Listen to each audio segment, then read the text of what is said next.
எல்லாருக்கும் வணக்கங்க. சப்பாத்தி, இடியாப்பம், சாப்பாடு எல்லாத்துக்கும் ஏற்ற மாதிரி அட்டகாசமான ஒரு சிக்கன் கிரேவி ரெசிபி பார்க்கலாங்க. இதுக்கு தேவையானதெல்லாம் அரைச்சி வச்சுக்கலாங்க. இஞ்சி பூண்டு ஒரு பேஸ்ட் அரைச்சிக்கலாங்க. அப்புறம் 2 பெரிய வெங்காயம், ஒரு கைப்பிடி சின்ன வெங்காயம், கூடவே ஒரு 5லிருந்து 6 தக்காளி, 5-6 பச்சை மிளகாய், அது ஒரு பேஸ்ட்டாக அரைச்சிக்கணுங்க.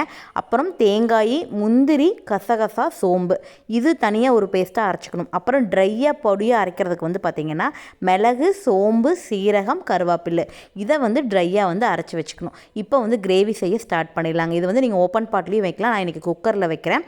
அதுக்கு எண்ணெய் ஊற்றி பட்டை, சோம்பு போட்டு தாளித்து ஒரு 3 பச்சை மிளகாய், கட் பண்ணி வச்ச பெரிய வெங்காயம், அப்புறம் அரைச்சி வச்ச இஞ்சி பூண்டு, இதெல்லாம் போட்டு நல்லா வதங்கினதுக்கப்புறம் நம்ம அரைச்சி வச்ச தக்காளி, வெங்காயம், பச்சை மிளகா பேஸ்ட்டை இது கூட ஆட் பண்ணிக்கலாங்க.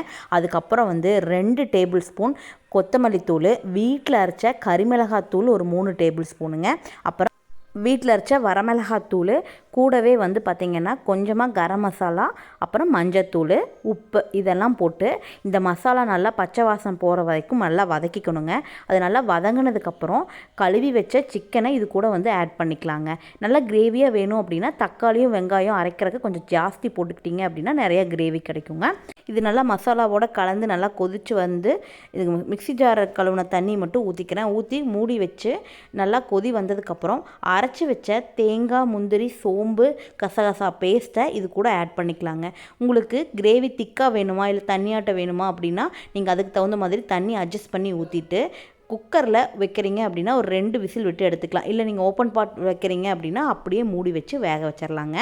குக்கர் விசில் அடங்கினதுக்கப்புறம் பார்த்திங்கன்னா லாஸ்ட்டாக நம்ம அரைச்சி வச்ச இந்த ட்ரையாக அரைச்சி வச்ச மிளகு, சீரகம் அந்த பவுடரை போட்டு கொத்தமல்லி தழை தூவி இறக்குனா சூப்பரான சிக்கன் கிரேவி ரெசிபி ரெடிங்க.